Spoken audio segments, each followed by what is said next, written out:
Salut à tous, c'est Magicura pour une nouvelle vidéo sur Hunter x Hunter. Cette fois-ci, on va résumer les chapitres de 376 à 390, qui est actuellement le dernier.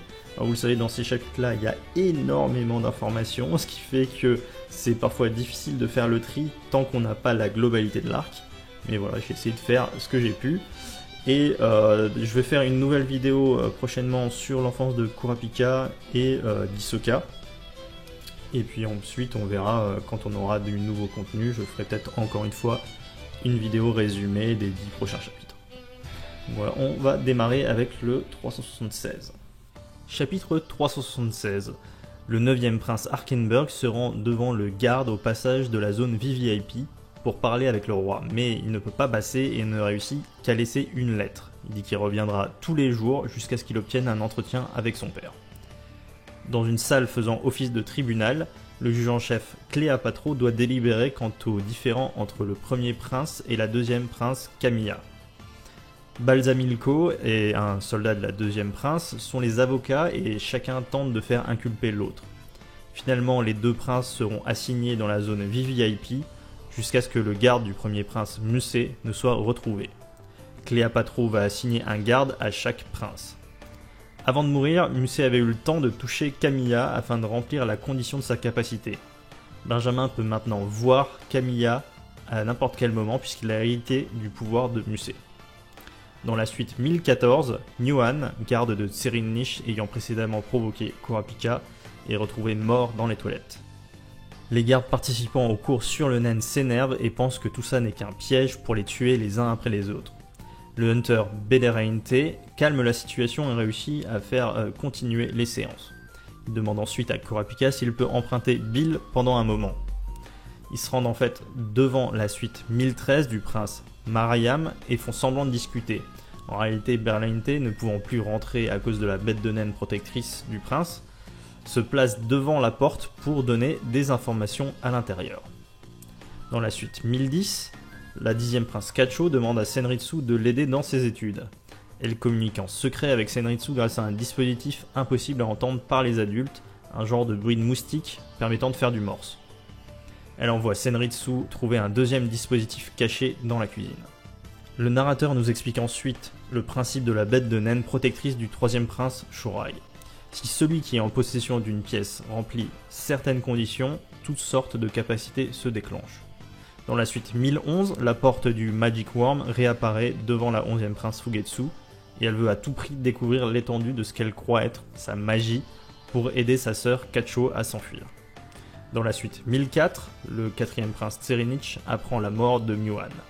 L'autre garde Danjin va poursuivre les entraînements au Nen avec Kurapika, mais le prince veut qu'à la fin, il lui apporte un présent pour prouver qu'il n'est pas sous l'emprise d'une manipulation. Tserinich comprend déjà très bien la complexité du naine. La garde Theta a une blessure au visage qui a été provoquée auparavant par la bête de naine du prince. Elle veut lui enseigner le Zetsu au plus vite. Tserinich fait le test de la divination par l'eau et il est de la catégorie spécialisation.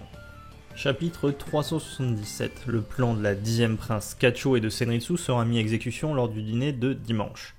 Kacho et Fugetsu vont faire une représentation musicale de Verillon diffusée dans les enceintes de tout le premier niveau. Le Hunter Kini parle avec Senritsu de ce qu'il a ressenti avec son N. Il a compris que c'était Fugetsu qui était apparu devant Kacho grâce à une capacité de naine. Dans une cafétéria du niveau 5, la brigade fantôme est réunie.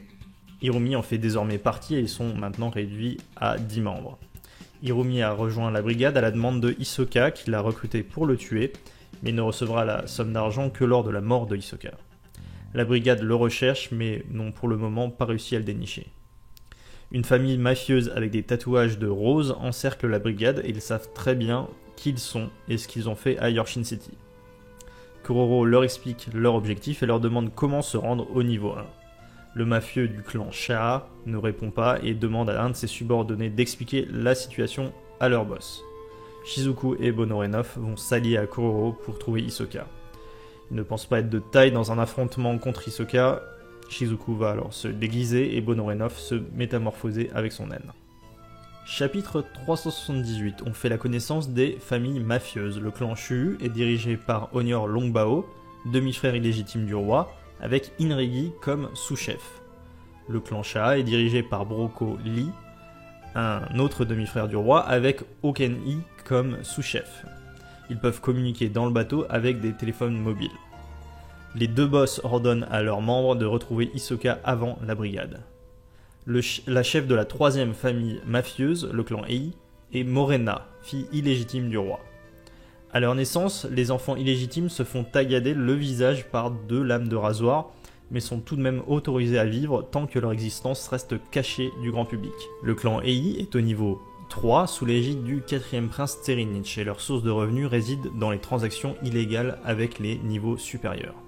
Le clan Shu, au niveau 4, est sous l'égide du 3e prince Shorai et fait fortune via son réseau de distribution de biens et d'humains.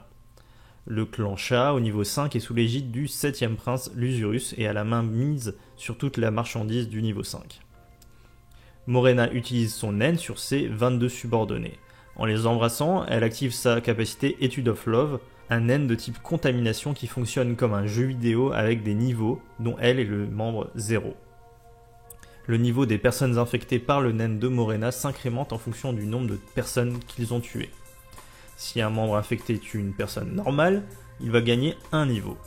Il en gagnera 10 s'il tue un utilisateur de naine et 50 s'il tue un prince. Lorsqu'ils passent le niveau 20, ils obtiennent leur propre capacité de naine et au niveau 100, ils deviennent eux-mêmes membres 0, capables de former leur propre communauté de contaminés. Morena, qui est niveau 45, compte tuer tout le monde dans le bateau.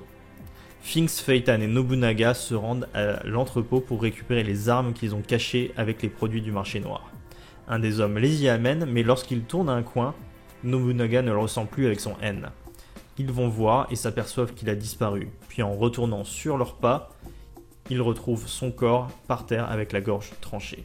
Pas vraiment affolés, ils vont chercher leurs armes et on peut voir que Luini, un des membres du clan Ei infecté par Morena, ayant une cicatrice en forme de croissant de lune, est déjà au niveau 21 et qu'il possède une capacité de naine avec laquelle il a tué l'homme de l'entrepôt.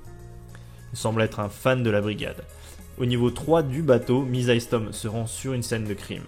Quelqu'un a tué 20 personnes en se déguisant en soldat de l'armée royale. Un témoin a survécu et a donné des informations précises. Chapitre 379. La personne témoin de la scène raconte à Misaistom sa rencontre avec le tueur. Elle explique qu'elle se trouvait dans les toilettes d'une chambre au niveau 3 appartenant à une personne qu'elle venait de rencontrer. Elle entendit du bruit et en ouvrant la porte, tomba nez à nez avec l'homme à la cicatrice en forme de croissant sur la joue. Il venait de tuer son ami. Elle dit à Misaistom qu'elle a tout fait pour sauver sa peau. Le tueur se serait mis à compter à haute voix et disant qu'il a tué 20 personnes et qu'il se retrouve au niveau 21 puisqu'il a commencé au niveau 1. Il s'enferma ensuite dans les toilettes, mais avait disparu quand l'armée royale avait fouillé la chambre. Misaistom se doute du fait que le tueur est un utilisateur de naine, mais ne comprend pas le principe des niveaux. Il laisse la témoin repartir et en réalité, on apprend qu'elle s'appelle Kashu et qu'elle fait partie du clan Ei sous les ordres de Morena. Luini lui avait demandé de donner tous ces détails aux enquêteurs et a ensuite utiliser sa nouvelle capacité qu'il venait d'acquérir pour faire un transfert spatial. Kashu souhaite prendre son temps pour tuer des gens et augmenter son niveau. Ce qui l'intéressait était de se rapprocher des enquêteurs. La capacité de Luini est de traverser les murs ou les sols pour se rendre dans une autre pièce qu'il a préalablement visitée. La salle initiale doit être close avec une seule porte. Il peut y retourner tant qu'elle n'a pas été ouverte, sinon la capacité se réinitialise. Il tue 2 autres personnes dans une petite salle, puis retourne du côté de la brigade. Finks, Feitan et Nobunaga sont toujours dans l'entrepôt mais il n'y a plus personne. Ils trouvent des traces de sang déjà secs et Nobunaga se demande si les traces de sang et le meurtre précédent sont liés. En suivant le sang, ils tombent sur une porte verrouillée avec une caméra de surveillance. Derrière eux apparaît Oken-Hee, le vice-boss du clan Sha et quelques mafieux armés. Il leur demande s'ils ont attaqué les types de l'entrepôt. Toujours au niveau 5, Franklin mange dans une cafétéria. Il attend simplement que Hisoka le retrouve pour le tuer. Itoku, le conseiller du clan Sha, s'assoit face à lui avec un luxueux repas, puis lui demande si la brigade a quelque chose à voir avec les 2 meurtres et même les 4 disparitions de membres de son clan. Franklin lui répond que ce n'est pas eux, sauf s'il y a eu provocation, puis évoque le fait qu'ils ont un objectif particulier mais que leur priorité est Hisoka. Après avoir reçu la confirmation que la brigade n'avait rien fait, Okenhi explique à Nobunaga Finksefeitan qu'un homme a réussi à faire ouvrir cette porte qui est en fait le QG du clan Shah. Il l'a fait en faisant croire qu'il était blessé et en plus en portant un autre garde. L'homme aurait ensuite disparu. Et Finks pense que son but était juste de voir la pièce afin de remplir une condition de son naine. Le marking est souvent utilisé pour se téléporter d'un endroit à l'autre. Il faut avoir vu une pièce pour pouvoir y retourner. Le sous-boss propose ensuite de faire équipe avec la brigade. Chapitre 380. Misaistom dirige une réunion avec les responsables de la sécurité du Blackwell après les assassinats orchestrés par Luine. Il évite de parler du naine pour ne pas déclencher une panique, mais leur explique que la guerre de succession entre les princes peut amener à des tueries de masse qui pourront même mener à la panique et à la psychose générale jusqu'à ce que le navire sombre. Les princes ont tous des privilèges royaux et une immunité, et sont aussi protégés par le fait que quiconque tue un prince recevra la peine capitale. Tout cela mène à des crimes spéculatifs pour anticiper les actions des autres princes. Il y a actuellement environ 2000 soldats de l'armée royale dans le bateau, et 70% se trouvent dans les niveaux 1 et 2. Misaistom leur suggère de demander au premier prince de réaffecter 800 gardes au niveau 3, 4 et 5. Dans la planque du clan Shah, la brigade inspecte la vidéosurveillance et on peut voir que Luini a tenté d'ouvrir une porte au fond de la pièce avant de s'enfuir. Si la brigade arrive à dénicher le coupable de ces meurtres, on leur laissera voir ce qu'il y a derrière cette fameuse porte. Tsudonke, le leader des subordonnés du clan et grand fan de la brigade, va les inclure dans les tours de garde. Botobai des Zodiacs envoie l'armée de Kakin fouiller de fond en comble le niveau 3 à la recherche de clandestins, dans l'espoir de trouver l'assassin. Dans la pièce panoramique à l'avant du bateau, ils retrouvent Karuto et Hirumi. Ils vérifient leur identité et constatent que Hirumi est un VVIP. Il dit qu'il est là pour affaires et refuse qu'on l'escorte dans les niveaux supérieurs. Misaistom et Botobai disent au caporal qu'Hirumi est aussi un hunter et celui-ci leur indique que la brigade est à bord. Misaistom hésite à révéler ces informations à Kurapika puis les envoie simplement dans une cabine de l'espace de résidence de Hunter. Il apprend que les militaires ont appréhendé un autre clandestin, la 11e prince Fugetsu. Chapitre 381. À la station de police centrale du niveau 3, Fugetsu refuse de dire à Misaistom comment elle est arrivée jusque-là. Les gardes de la suite 1011 confirment son absence et comme elle n'a pas traversé par les passages normaux, Misaistom se doute qu'elle a utilisé une faculté de naine. Senritsu est informé par téléphone de l'absence de Fugetsu par un hunter. Celui-ci, tout d'abord, insiste sur l'heure qu'il est, 13h44, avant de lui dire qu'il est possible que Fugetsu et sa sœur, Kacho, tentent de s'évader du navire. La mission de Senritsu sera d'assister le hunter Kini et de veiller à ce que les princes ne s'échappent pas. Senritsu discute en privé avec Kini sans que l'on sache ce qu'ils se disent et Kini a l'air triste. Fugetsu de son côté a compris un peu plus son pouvoir. Elle emprunte la porte de l'allée et peut se rendre où elle désire. Mais si elle sort complètement, la porte disparaît et une deuxième apparaît, la porte du retour que seul Kacho peut ouvrir. Cette porte permet à Kacho d'aller où elle veut. Dans la suite 1010, Kacho écoute de la musique pendant que Senritsu joue de la flûte. Elle joue devant la 6e reine Seiko et un autre homme appartenant à un organisme juridique indépendant. Il est mandaté pour surveiller Kacho à cause de ce qui s'était passé précédemment avec Silent Majority et l'assassin de Nen, ainsi que la servante de Kacho, Lobery, dans la suite 1014. Fugetsu sera également surveillé 72 heures pour sa fugue. Ils sont impressionnés par les talents de Senritsu et la reine lui demande de jouer durant le dîner de dimanche. L'homme souhaite aider Kacho et Fugetsu, mais le son de ses battements de cœur sont étranges et Senritsu se demande s'il n'est pas manipulé par le naine. Dans la suite 1008, Ryan, le garde du premier prince Benjamin, a affiné ses recherches sur la capacité de la bête de naine protectrice du 8e prince, Sare Sare. Il active son naine Predator qui matérialise une créature capable d'avaler complètement la bête de naine du prince. Il réussit et, sans s'en apercevoir, Sare Sare se retrouve sans défense. Après avoir utilisé son Predator, Ryan se retrouve dans l'incapacité d'utiliser son naine pour 48 heures. Il se fait remplacer par un autre garde du premier prince, Ushui, et part dans la suite 1011. Ushui, comme la plupart des gardes assignés à Fugetsu, a compris qu'elle a une capacité de type téléportation grâce à sa bête de naine. Mais ne s'était pas rendu compte qu'elle était partie car il y avait restreint son N qui entrait en conflit avec les autres utilisateurs de naine. Le nom de sa faculté est How to Get Away with Murder. Il commence par créer une Needle Ball, une bille de naine volante de la taille d'un insecte à laquelle il assigne une cible. Les conditions sont qu'il doit rester dans un rayon de 20 mètres autour de sa cible et que la Needle Ball ne soit pas découverte. Sinon, Ushui ne peut plus jamais avoir cette personne pour cible. Il l'avait attachée à Fugetsu pour la tuer, mais comme elle est sortie de son rayon d'action, elle ne craint plus rien. Les humains normaux ne peuvent pas entendre le bourdonnement de la Needle Ball, c'est pourquoi c'est plus simple de les tuer, mais par contre, cela prend plus de temps que de tuer un utilisateur de naine. Il va se rendre dans la suite 1008 pour assassiner Sare Sare avec cette capacité.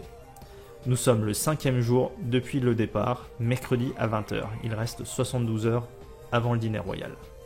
Chapitre 382. Cela fait plusieurs jours que le 9e prince Arkenberg tente d'aller parler avec le roi. Il dépose à chaque fois une lettre. À force, les militaires ont relâché leur vigilance et Arkenberg et ses gardes en profitent pour les mettre en joue. Il arrive dans la suite très luxueuse de son père, le roi, avec un pistolet à la main.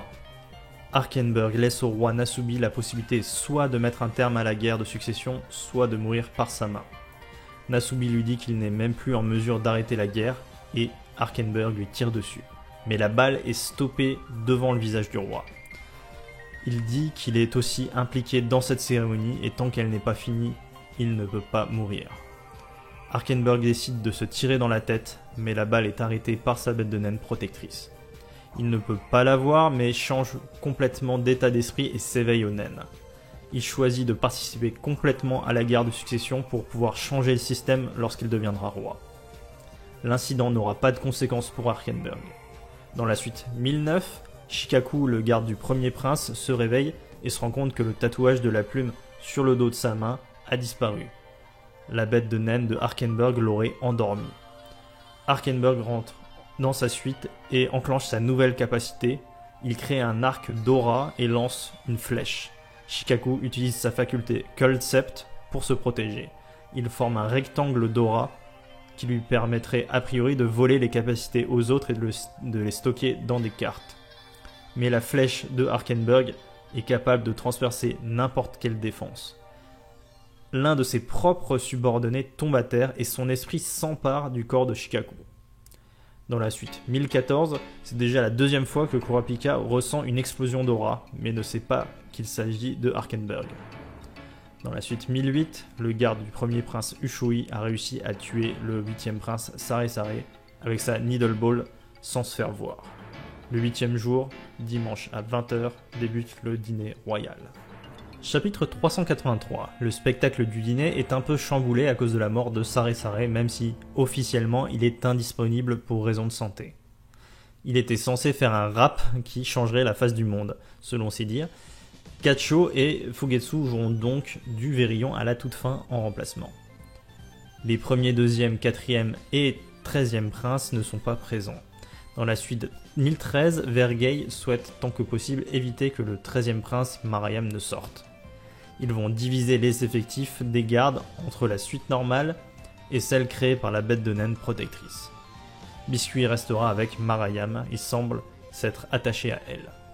Le spectacle débute et on assiste d'abord à une battle de rap freestyle par les hunters Basho et Rijé. Après un spectacle de danse, les hunters Giuliano et Izunabi donnent un concert de rock. Ensuite viennent une chorale a cappella par la milice privée du 6e prince Tyson, un talk show des animateurs Amazo et Gantai qu'on avait déjà vu lors de la cérémonie du départ du Black Whale, puis un solo de piano par le hunter Kini, et enfin vient le tour de Senritsu. Kini, Kacho et Fugetsu se mettent dans la musique de les oreilles pour ne pas entendre la flûte de Senritsu qui utilise alors son naine d'émission. Le son donne une illusion d'un paysage magnifique et immobilise quiconque écoute la musique pendant les 3 minutes que dure la partition. La musique est diffusée dans l'ensemble du premier niveau et Kini en profite pour escorter les 10e et 11e princes à travers les couloirs pendant que les gardes sont paralysés. Elles rentrent toutes les deux dans un canot de sauvetage. Il y a 2 ans, Kinney avait perdu sa femme et sa fille dans un accident. Depuis ce jour, il cherchait l'occasion de les rejoindre dans la mort.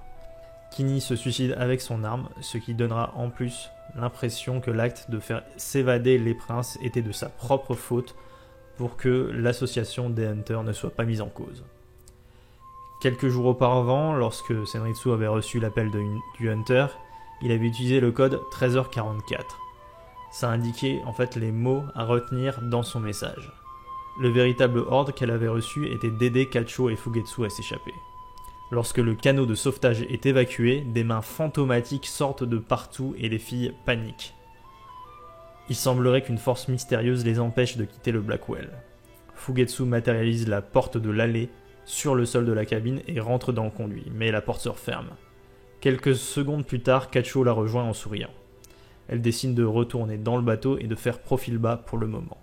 Sauf qu'en réalité, la vraie Kacho est morte dans le canot.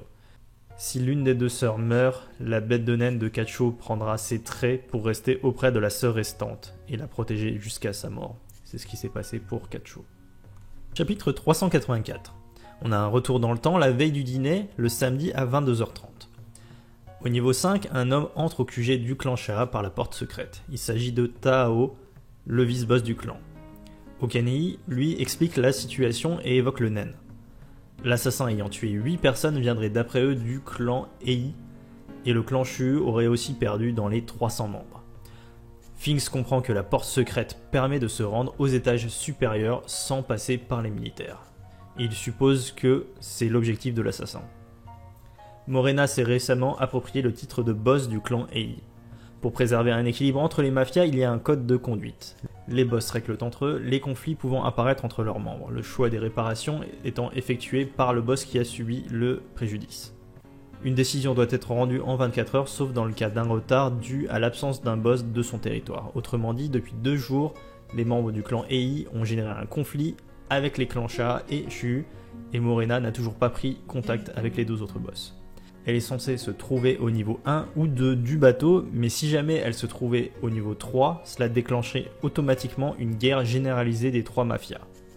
À ce moment-là, le clan Sha stoppera tout échange avec la brigade, c'est pourquoi Finks leur suggère de localiser Morena au plus vite au niveau 3. L'idéal pour la brigade serait de la tuer, mais en attendant ils vont continuer de rechercher l'assassin. Les descendants illégitimes de Kakin ont des privilèges aussi importants que les reines de rang supérieur, mais sont contraints de rester dans l'ombre et doivent se soumettre à l'autorité du roi. Dans la suite 1004, alors que des organes et des outils ensanglantés jonchent le sol, le 4e prince Tserinich, qui soutient le clan Ei, parle au téléphone avec quelqu'un. Il dit à cette personne que Morena ne se trouve pas dans la zone VVIP et qu'elle se trouve sans doute planquée dans les étages inférieurs depuis l'embarquement. Il ordonne aux hommes postés au niveau inférieur de la retrouver. Tserinich reprend son entraînement au naine avec Theta. Grâce à sa capacité de spécialisation, il crée sans en être conscient une créature de naine en plus de sa bête de naine protectrice. Theta, toujours aussi impressionné par la vitesse d'apprentissage du prince, veut commencer à lui enseigner le Zetsu. La bête de naine du prince la défie, mais Theta ne bronche pas puisque le Zetsu est important pour maîtriser le naine. Tserinich arrive très rapidement à supprimer son aura de ses mains. Chapitre 385. Le lendemain, à 19h35, soit 25 minutes avant le dîner royal, Tserinich s'entraîne encore au Zetsu. Il doit rester dans cet état pendant 1 heure. Après avoir supprimé son aura quelques instants, un peu de naine s'échappe de son corps. Theta lui impose donc de recommencer. À chaque fois qu'il entre en Zetsu, sa bête de naine protectrice disparaît. Theta souhaite que Tserinich soit en Zetsu pour au moins 40 minutes car elle a l'intention de le tuer. Elle veut le faire car elle estime qu'il serait capable de choses horribles s'il maîtrisait le naine. Pour cela, elle doit être certaine que le prince sera en Zetsu parfait. Elle laisse tomber une tasse et Tserinich stoppe de nouveau son Zetsu. Puis des gardes rentrent dans la pièce pour voir ce qui s'est passé. Une fois qu'ils sont partis, il reprend l'entraînement en étant cette fois-ci bien plus concentré. Theta envoie un peu d'aura sur lui. Il ouvre les yeux puis les referme. Après un long moment, Theta sort son arme alors qu'on entend une annonce du concert de flûte de Senritsu. Elle lui tire dans la tête et Tserinich tombe mort au sol. La totalité de la pièce ressemble alors à un paysage somptueux à cause du naine de Senritsu diffusé via les haut-parleurs. Mais une fois la musique terminée, le corps de Tserinich a disparu et Theta ne voit même plus une goutte de sang au sol. Les autres gardes font irruption en pointant leurs armes sur Theta. Le prince réapparaît sain et sauf derrière elle et prétend que le coup de feu faisait partie de l'entraînement. La bête de naine protectrice de Tserinich se met à parler directement à Theta en lui disant que la prochaine fois qu'elle essaiera de duper le prince, elle cessera sa vie en tant qu'humaine. Theta tombe inconsciente. Tserinich apprend par ses gardes que l'altération temporelle qui les a paralysés était certainement due à Senritsu et il leur demande de l'inviter dans sa suite. 10 minutes plus tard, Theta reprend conscience face à Sarkov. En plus de la griffure qu'elle avait à la joue, elle a à présent un genre de brûlure sur la moitié du visage. Sarkov estime qu'il s'agit du deuxième et dernier avertissement de la bête de naine protectrice du prince. Sarkov lui dit de se reposer et qu'il va prendre le relais. Chapitre 386. Theta se doute qu'elle a été victime d'une illusion mais ne comprend pas comment. Elle va utiliser son temps de repos pour essayer de démêler tout ça. Le 9e jour, au département judiciaire du niveau 2, Senritsu est interrogé. Cet organisme semble vraiment être indépendant et non soumis à l'influence de la famille royale. Comme plusieurs princes ont émis le souhait de rencontrer Senritsu, le département judiciaire compte la garder aussi longtemps que possible pour sa propre sécurité. Ils ont l'air d'avoir admis que Kini aurait forcé Kacho et Fugetsu à s'échapper, et les filles vont être aussi interrogées. Dans la suite 1009, le 9e prince Arkenberg et ses gardes cherchent à comprendre ce qui s'est passé lorsque le prince a attaqué Shikaku, le garde de Benjamin avec son arc de naine. Le corps de Sumidori, garde de Arkenberg, a l'air endormi. Par contre, sa conscience a pris le corps de Shikaku. Arkenberg a établi plusieurs possibilités quant à ce qu'il est devenu de la conscience de Shikaku et veut commencer à vérifier ses idées. Il souhaite aussi discuter avec un utilisateur de naine expérimenté. Dans la suite 1007, Basho est avec le 7e prince, Lusurus, en compagnie d'autres hunters, et il ressent une nouvelle fois une explosion d'aura monstrueuse qu'ils imaginent venir d'Arkenberg. Quelqu'un sonne à la porte et un des gardes voit sur le visiophone qu'il s'agit de Shikaku. Le garde mandaté par le premier prince dans la suite 1007, Kanjidol, n'est pas non plus au courant de la visite de Shikaku. Toujours derrière la porte, Shikaku crie « Vive le prince Benjamin !» avant de se suicider avec son arme. À ce moment-là, Basho ne ressent plus l'immense aura. Le prince Benjamin rapatrie Kanjidol pour qu'il explique ce qu'il vient de voir. Dans la suite 1009, le corps attaché de Sumidori revient à lui et Arkenberg lui demande qui il est. L'idée était certainement de savoir si la conscience de Sumidori allait revenir dans son ancien corps à la mort de Shikaku. Dans la suite 1014, Kurapika, qui a ressenti cette aura, suppose qu'elle vient soit de la suite 1005, soit de la 1007 ou de la 1009. Il ne pense pas qu'elle viendrait de la 1003 car il a déjà ressenti la bête de naine protectrice du 3e prince Shorai. Ce qui vient de se passer ressemble à une attaque d'émission et Kurapika pense que c'est très dangereux car ce genre de capacité peut traverser les murs. Kurapika continue d'enseigner le naine et présente la divination par l'eau en faisant le test lui-même. La feuille tournoie et l'eau change de couleur. Kurapika explique qu'il est de la catégorie spécialisation et que ce n'est pas vraiment un problème pour lui de divulguer cette information puisque cela n'informe pas vraiment sur sa propre capacité. Il dit que pour la divination, il faut être en mesure de générer une quantité minimale d'aura et indique que la servante Ladolius en est tout à fait capable par exemple. Puisque maîtriser le naine n'est pas une question de genre ou de capacité physique, Kurapika, en présentant la servante comme étant la meilleure du groupe, en profite pour titiller l'esprit macho des autres gardes et ainsi provoquer un regain d'intérêt pour l'entraînement. Il compte effectuer ses tests de l'eau dans une pièce séparée, seulement en présence de Bill et lui. Certains ne sont pas d'accord avec le principe, mais Kurapika leur force un peu la main.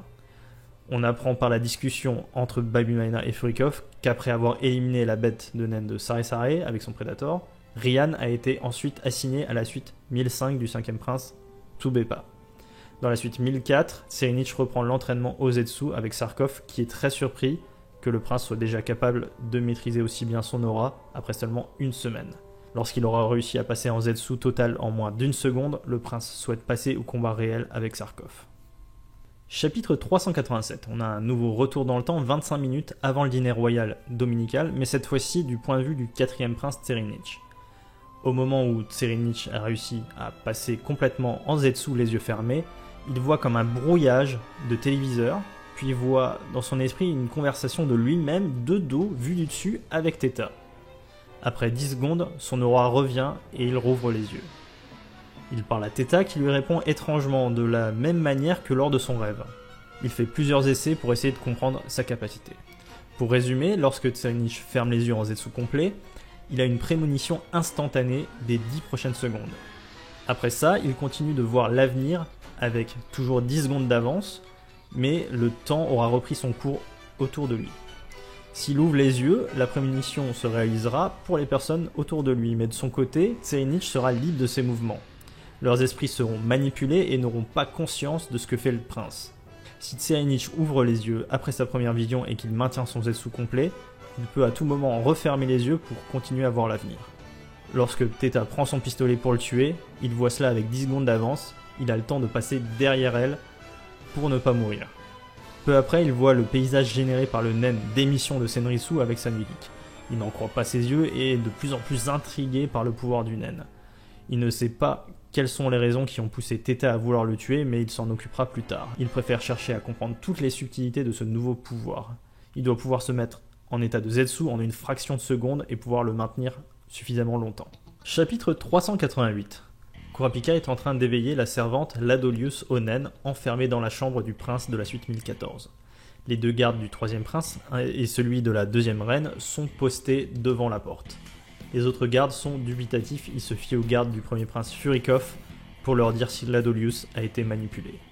Lorsqu'elle sort, la servante maîtrise le nen, comme si elle avait reçu un entraînement quotidien aux fondamentaux du nen pendant au moins 1 an à raison de 3 heures par jour. Furikov n'en est pas certain en ne voyant qu'une seule personne, mais pense qu'elle n'est pas manipulée. Kurapika a demandé à Ladolius de ne pas révéler ce qui s'est passé à l'intérieur pendant un petit moment, puis fait passer ensuite Maor, le lieutenant du 5e prince Tsubepa qui semble toujours peu convaincu. Sur la table de la chambre sont posés 2 verres remplis avec chacun une graine au fond. Bill montre à Maor son pouvoir, il utilise son Hatsu autour du verre et l'eau déborde puisqu'il est du type renforcement. Son Hatsu Erigeron est une capacité de support plutôt rare chez les utilisateurs masculins du renforcement. Il peut stimuler et accélérer le développement de sa cible. Il accélère la croissance de la graine avec son Hatsu. Maor pense alors que Bill va utiliser cette faculté sur lui pour lui faire apprendre le nen, mais il ne s'agit pas tout à fait de cela. Kurapika présente sa Steel Chain comme étant une faculté de transmission. La seringue de la Steel Chain a un effet semi-astreignant dont la conséquence est l'éveil de la cible au nen. Il va lui injecter la capacité de Bill pour qu'il fasse grandir la graine par lui-même. Par la suite, il devra continuer à travailler le ten et le ren, et pourra tester sa catégorie de Hatsu par lui-même en secret. Kurapika avait un peu menti sur ce point précédemment, mais c'était surtout pour évaluer la détermination de chacun à lui faire confiance. Lorsque Maor sort de la pièce avec son aura, Furikov en conclut qu'il n'est pas sous l'emprise d'une capacité de manipulation. Kurapika va donc continuer avec la servante Yuri et fait passer le message qu'il compte bien faire d'autres sessions d'entraînement. Furikov et Baby Maina sont persuadés que Kurapika ou Bill ont fait usage d'une capacité pour éveiller les personnes au nen. Le fait qu'il ait 5 chaînes intrigue Baby Maina qui se doute qu'il possède plusieurs capacités. Bill est impressionné par le sang-froid et les stratégies de Kurapika pour maintenir le statu quo, même s'il pense que c'est très dangereux de donner accès au nen à tant de gens. Ashito, le garde prêté par le 3e prince, veut aussi commencer à maîtriser le nen, et même si Sakata reste méfiant, il songe lui aussi à commencer l'entraînement. De retour dans la suite 1005, Maor discute avec Tsubepa. Ils sont satisfaits des résultats de l'entraînement et la prince donne son aval s'il y a d'autres sessions. Ryan, ayant été récemment affecté dans cette suite, se met à réfléchir longuement. La bête de naine protectrice de Tsubepa n'est pas encore apparue devant lui, et l'évolution rapide du naine de Maor reste dangereux. Même s'il est novice, il est en mesure maintenant de créer une capacité. La faculté Predator de Ryan n'est pas adaptée aux adversaires avec plusieurs capacités comme Kurapika, ni à ceux qui ont un Hatsu de contre-attaque, et se révèle aussi peu efficace face à des utilisateurs du renforcement ou de l'émission. Ryan n'adhère pas vraiment au choix de son lieutenant Balsamilko. Il voudrait plutôt s'occuper de la bête de naine du prince Arkenberg. Il réfléchit aussi à la mort de Shikaku. Son Predator l'empêche de se reposer sur les conseils ou les avis des autres, c'est pourquoi il essaye de comprendre tout ça par lui-même. De son côté, la prince Tsubepa pense que Sare Sare est bel et bien mort et que les changements de garde du premier prince signifient qu'elle est la prochaine sur la liste. Elle ne voit que Kurapika capable de l'aider. Le 10e jour, à 11h30, Kurapika ressent une 4e explosion d'aura. Chapitre 389. La veille, le 9e jour à 10h, dans les quartiers de surveillance de la zone VVIP, où est toujours retenu le premier prince Benjamin, Kanji-Dol, Balsamilko et le prince débattent de ce qu'il s'est déroulé dans la suite 1007 où Shikaku s'est suicidé et cherchent à savoir quel lien cela peut avoir avec le naine de Arkenberg. Kanji-Dol émet l'hypothèse que Shikaku se serait suicidé pour ne pas que Benjamin subisse l'attaque de Arkenberg, mais Balsamilko a plusieurs choses à y redire. Si Arkenberg, dans la suite 1009, avait voulu attaquer à l'émission Benjamin qui se trouve dans la zone VVIP, il aurait touché les suites 1011 et 1013 en même temps, ce qui n'est pas vraiment son genre. Ensuite, quitte à forcer Shikaku à faire quelque chose, il aurait été probablement plus bénéfique de le faire tuer un autre prince. De plus, comme d'après eux les bêtes de naine protectrices ne peuvent pas attaquer les autres princes, et de par la nature de sa bête de naine, celle d'Arkenberg ne l'aurait jamais laissé tuer un autre prince avec sa nouvelle faculté. Il est possible que Shikaku ait été manipulé, mais étant lui-même de la catégorie manipulation, il se serait auto-manipulé pour contrer Arkenberg. Dans un combat qui oppose deux utilisateurs de type manipulation, c'est toujours premier arrivé, premier servi. Beaucoup de gens ne le savent pas et Balsamilko a renoncé à envoyer Ryan chez Arkenberg pour cette raison, parce qu'il n'est pas certain qu'il connaisse cette règle fondamentale. Balsamilko charge Kanji-Dol de comprendre pourquoi Shikaku s'est tué devant la suite 1007. De nouveau, le 10e jour à 11h30, cette quatrième explosion ressentie par Kurapika inquiète aussi Benjamin et Balsamilko. Ils reçoivent une alerte de Victo, le nouveau garde assigné à Arkenberg après la mort de Shikaku. Victo était précédemment assigné à la 12e prince Momodze, puis avait été emprisonné après sa mort. On ne le voit pas, mais il a probablement été libéré suite à la mort de Tufdi, le vrai assassin de Momodze. Victo est en train de se battre avec Arkenberg, et il dit dans sa radio que son attaque n'a pas fonctionné et que l'arc d'Arkenberg est invincible. La capacité de Victo, nommée Tackle Shield, est à la fois offensive et défensive, mais il n'a tout de même pas réussi à maîtriser Arkenberg. Benjamin imagine que cet arc est une capacité conjointe nécessitant les gardes de Arkenberg pour fonctionner. Il regarde les étoiles allumées dans sa main et en déduit que Shikaku est bel et bien mort et qu'il a hérité de sa capacité, mais par contre que Victo est toujours en vie. Balsamilko a remobilisé tous les soldats de l'armée royale, hormis ceux de la garde privée de Benjamin, vers les niveaux inférieurs à cause des séries de meurtres qui s'y sont déroulées. Pour isoler Arkenberg de ses gardes, Balsamilko contacte le département judiciaire avec les preuves qu'ils ont récoltées pour dénoncer son implication probable dans le meurtre de Shikaku.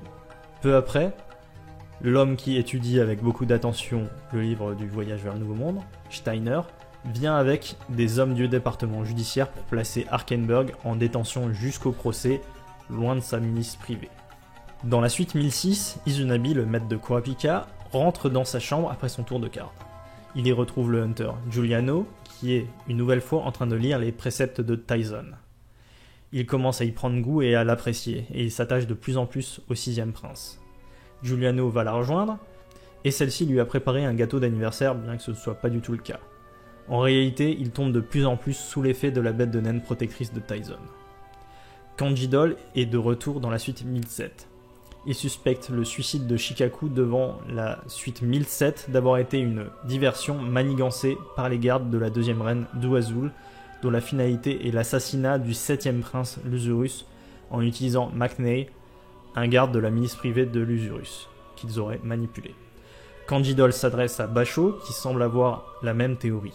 Mais en réalité, Basho pense que c'est plutôt une idée du premier prince. La mort de Shikaku serait, d'après lui, une condition d'activation d'un naine post-mortem, dont la manifestation la plus courante consiste à hanter une cible pour lui faire subir toutes sortes de souffrances.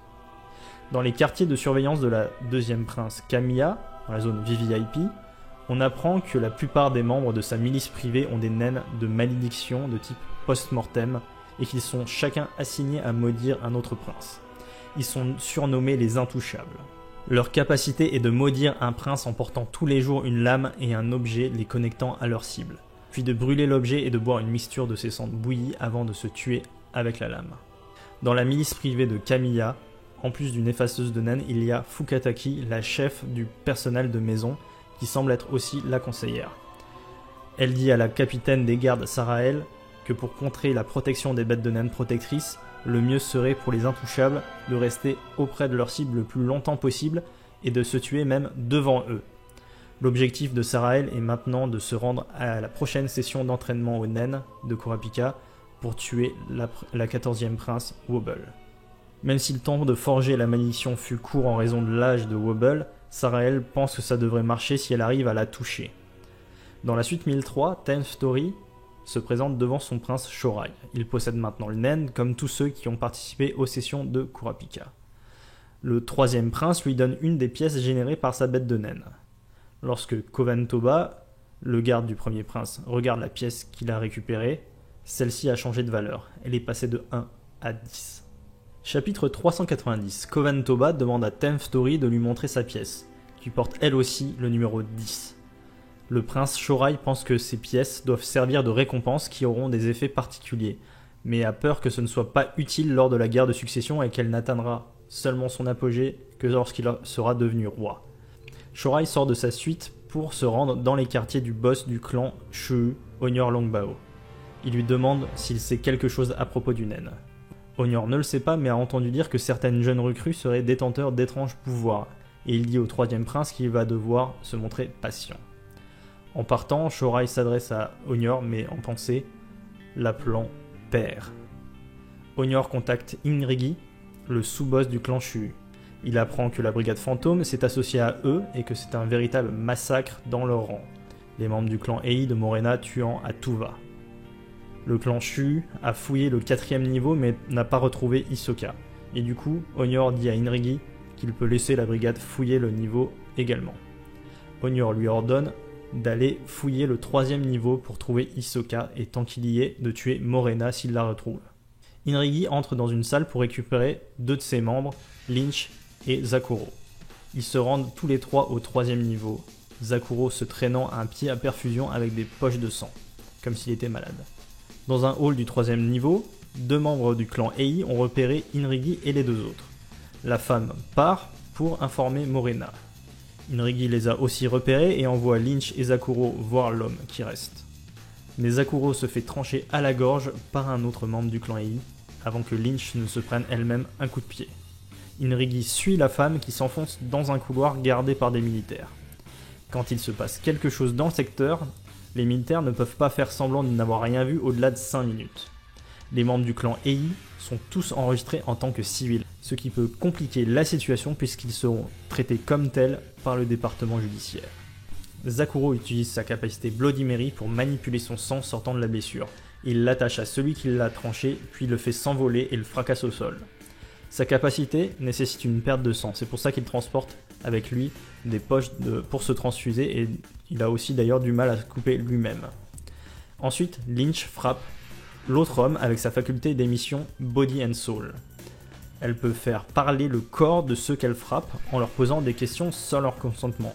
Et la voix du corps est uniquement audible par elle et la personne frappée.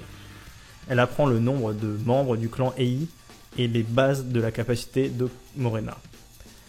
L'armée considère ce qui vient de se passer comme de la légitime défense et leur demande juste de ne plus revenir au niveau 3. Inrigi leur verse un pot de vin et en profite pour activer la condition de sa capacité de matérialisation Biohazard. Il peut métamorphoser n'importe quel appareil ou arme en créature qu'il peut manipuler tout en conservant leur fonction de base. En touchant les fusils des 2 gardes, les fusils se transforment en partie en serpents qui ouvrent leur gueule pour tirer et leur exploser la tête. Inrigi estime qu'ils doivent eux aussi enfreindre les lois pour parvenir à leur fin. Et voilà pour le résumé des chapitres 376 à 390. Et n'hésitez pas, si ça vous a plu, à commenter et à partager. Merci et à bientôt.